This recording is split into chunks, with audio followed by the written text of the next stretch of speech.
Ini kalau yang ini audionya langsung masuk ke itu ya? Sini, video. Oh ya udah. Ya.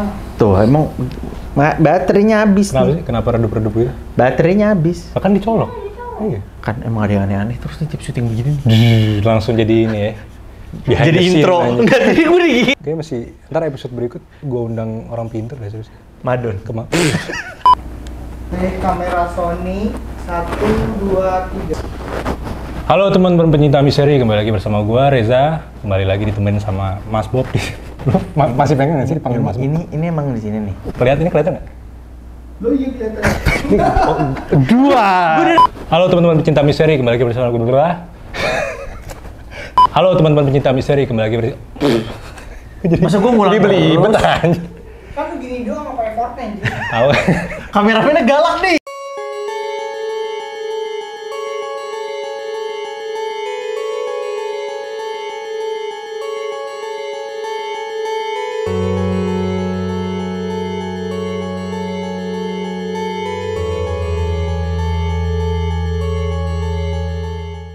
Halo teman-teman pencinta misteri, kembali lagi bersama gua Reza, temenin sama Mas Bob lagi di sini. Gimana kabarnya Mas Bob? Udah lama nggak jumpa lagi nih. Nama gue masih yang kemarin nggak? Masih. Mas Bob itu selalu ada di hati ya. Kemarin tuh gua nyariin lu sibuk mulu nih, kemana aja nih? Hah? Kenapa diem aja? Gue pikir gue kemana ya? Kemarin gue ada di Magelang buat syuting konten yang lain, ya kan? Nggak peduli gue sama lu kemana. Kali ini gue pengen ngebahas requestan dari salah satu penonton gue. Namanya, ntar gue cari dulu nama siapa. Namanya si Jeski Peter. Jadi dia nanya ke gue soal kejadian yang baru aja kejadian tuh bulan lalu apa. Tentang orang yang ditemuin meninggal di Gunung Lawu. Gue kutip dari Hotgrid ya. Jadi kejadian itu tanggal 22 Agustus 2020. Sekarang maaf nih, 22 Agustus. Nih syuting kayaknya masih tanggal 16 Agustus. Besok hari kemerdekaan. Waktu coba. Juli. Ulang. Iya, jangan. Ntar muncul aja siang dari masa depan. Halo? Tanggal 22 Juli tahun 2020 ada orang namanya Andi Sulistiawan ditemuin di Gunung Lawu, tiba-tiba tuh udah meninggal. Jadi ada video YouTube-nya, jadi namanya Udin Jagoan. Jadi dia ngupload video ngedaki Gunung Lawu kan. Nah di situ dia ketemu sama si Andi ini dan sempat ketangkep gelagat-gelagat anehnya.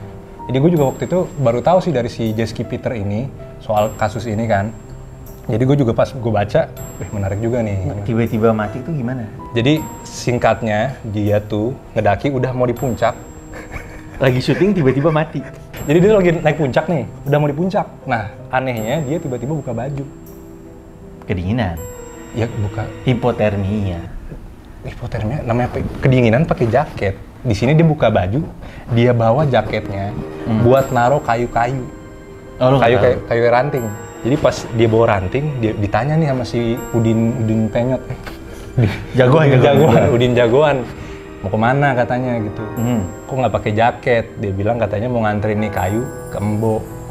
Emaknya dia tuh. Nggak tahu Embo pokoknya. Nah, dia Gue kayak familiar di sama puncak ceritanya. gunung. Ini kayak episode satunya Suyoku. Jadi turun gunung bawa kayu bakar ya kan? Ini jaketnya Tanjiro ngomong-ngomong. Daripada lama langsung play aja deh. Ayo, ini langsung tengah nih. Emang soalnya ini kan videonya aslinya tuh ada sejam, Bob. Oh, Ini pas ketemu langsung sama si Andinya jadinya.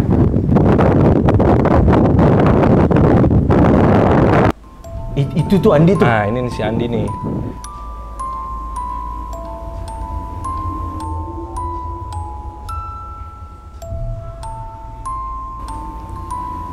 Tapi itu ada yang pakai celana pendek juga. Ya maksud gua, ini lihat lu, begini gua pernah kedinginan aja macam gitu. Tuh dia berhenti kayaknya kan kedinginan tuh. Terus kok gak ada yang nolongin? Sampeyan sange mundi? Sampeyan sange mundi? Sampeyan sange mundi?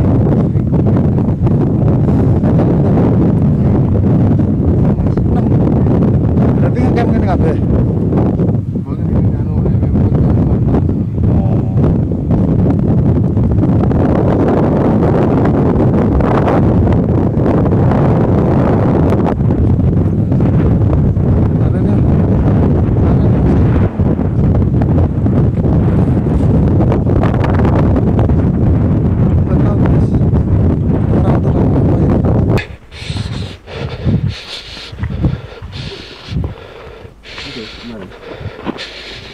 Ini Oh angin iya, Pak. soalnya. Oh iya benar. Ya di Jepang senegara. Kayak gitu Iya, ya. tapi dingin hawa gitu. Kalau ini kan kayak udah berkabut gini cuy. Cuma 10 menit juga udah Kenapa masih boleh naik? hipotermia. Kalau udah begitu? Enggak kayak gini sebenarnya nggak apa-apa gitu kan kabut. Gitu. Tapi kalau nggak pakai perlengkapan baru bahaya. Nah, itu nggak pakai perlengkapan Nah sama makanya sekali. itu mungkin kayaknya dia udah di atas gitu baru kayak gitu. Sebatas dia jawab kemuning gitu aja, Pak. Emang di puncak boleh nge-camp ya? Boleh aja kalau ada spotnya mah. Ini nih tidur sih. Ini makanya kayaknya kayak tuh dia lagi nyari shelter kayaknya sih.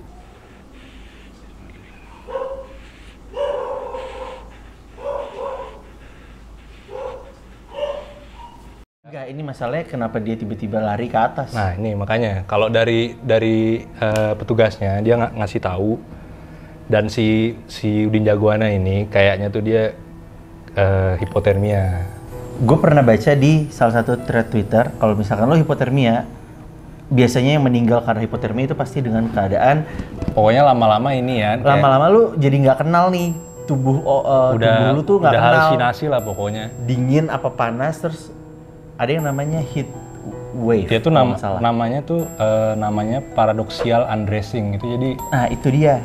Jadi ketika udah terlalu dingin, bagian organ salah satu organ lu tuh ada yang ngelepas heat wave ke badan lu seluruh biar tetap biar ini tetap kan. hangat kan. Iya. Aliran darah lu makin ngebut, makin ini segala macam, sampai akhirnya dia ngerasa kepanasan, makanya dibuka baju. Ya. Makanya pas buka baju, organ dalam lu itu malah makin bingung, loh kok jadi makin dingin. Iya. Kepleset pasti meninggal ini. Kayaknya sih antara kepleset atau enggak dia lagi sheltering. Shelteringnya gimana sih? Ya maksudnya dia berteduh kedinginan. Jadi di samping tebing kan biar anginnya tuh nggak langsung kena ke dia gitu loh. Kalau dia yang atasnya kan anginnya dari kanan kiri begini loh. Kayaknya sih. Tapi kalau gua sedikit analisa nih ya. Kalau dari yang tadi apa namanya? Si paradoxial undressing ini, kalau nggak salah tuh gejalanya bukan gejala sih, kayak tanda-tandanya tuh dia udah berhenti menggigil dulu. Jadi Iya. istilahnya tuh dia udah benar-benar nggak menggigil. Jadi suhu tubuhnya tuh udah dinaikin langsung. iya, Itu udah udah tandanya memang udah mau di ujung hayat dia gitu. Soalnya karena emang udah shutdown semua itu organnya gitu kan. Tapi di sini gue ngeliat masih menggigil gitu loh. Makanya kayak orang tuh pada nyambung-nyambungin itu sama apa mistis Gunung Lawu. Emang apa nih sih? Ya kan lo tuh kalau namanya gunung ya pasti kayak Gunung Salak, Gunung Gede gitu-gitu pasti kan ada yang kayak cerita mistisnya atau kayak lu kalau macem-macem ngomong kasar lu bakal kena akibatnya gitu. Terus kamu bukannya ditolongin ke bawah mas, ini ke atas? Nah ini juga dari beritanya juga si petugasnya menghimbau nih kan udah ada pelajaran kejadian kayak gini, lain kali kalau ada kayak gini tuh langsung dilapor. Karena mungkin mereka juga kaget gitu, lu ngeliatin bocah lari-lari ini kayak mungkin emang orang daerah sini kali udah kuat gitu. Tapi mboknya ada beneran? Nah ini teori gua pribadi sih, soalnya tadi kan dia ngasih lihat map kecil ya di sebelah kanan, dan tadi dia ditanya dia tuh campnya di samping warung Embo. Mungkin gue pikir ya dia mau bawa itu ke si warung Embo itu, nggak tahu buat apa. Nah tapi kayaknya dia nekat buat bawa tuh kayu pakai jaketnya gitu, dikira kuat kali dia. Baru? Kayaknya baru. Wah. Di sini dikiranya ya gitu kan kayak emang ada warga lokal yang udah biasa naik turun gitu kan.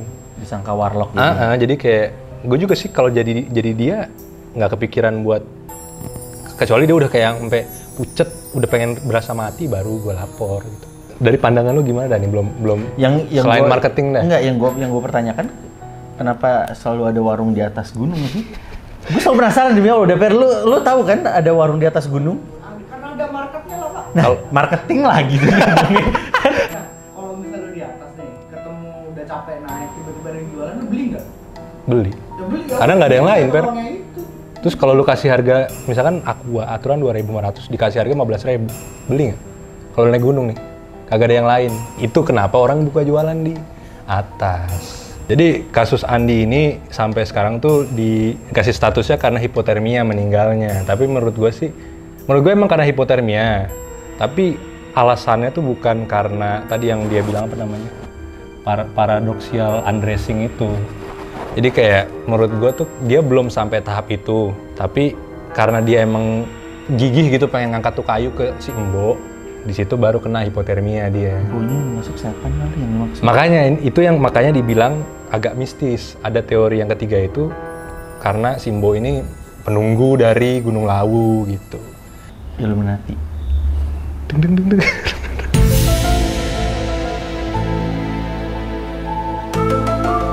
Jadi buat gue pribadi sih ini nggak ada hubungan dengan mistis sih. Emang karena orangnya aja kayaknya bingung gitu, kena halusinasi jadi kayak begini gitu. Tapi kenapa dia sendirian ya? Kayaknya sih ada temennya. Makanya dia bilang mau ke warung Embo itu kayaknya ada temennya tadi pas ditanya kalau lu perhatiin. Dia sangka kayak di film 5 cm kali. Kalau dia kedinginan kan langsung tuh Denny Sumargo kan kedinginan. Langsung peluk-pelukan gitu. Kalau misalkan kalian tahu tentang cerita ini dan mungkin ada insight lebih gitu, kalian bisa langsung komen di bawah aja. Karena ini masih abu-abu juga ya, dan kesimpulannya teori dari gua pribadi ini meninggal karena faktor ilmiah aja, karena hipotermia gitu. Pleset udah ini. Orang dia tadi di atas, dia jadi di bawah. Bisa jadi kepleset juga, dia terperosok ke jurang gitu ya.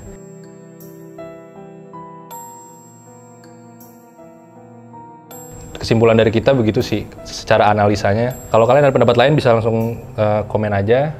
Dari Mas Bob, gimana? Dia punya channel tapi channelnya mati, nggak pernah digarap. Iya, belum masih sibuk. Kalau mau subscribe aja ngeliatin. Kalau ada yang punya editor murah kali ya bisa kali. Kontennya bagus-bagus sih sebenarnya ya. Enggak, lu nggak usah bohong kan, gue belum update lagi konten apa-apaan. Buat minggu depan kita masih bakal bareng Mas Bob lagi. Kita Bahas bakal. apa? Nah ini lu siap-siap nih ya bahasannya ya. Kita bakal ngebahas tentang video Bondowoso yang sempet tenar di tahun 2006. Tahu nggak lu? Gue dari dulu itu udah menghindari video itu. Makanya ini lu demi konten. Enggak, gue dijebak anjir. Sekian dari kita, terima kasih telah menyaksikan dan salam mencekam dan misteri. Tanjiro, jubahnya Tanjiro. Telat.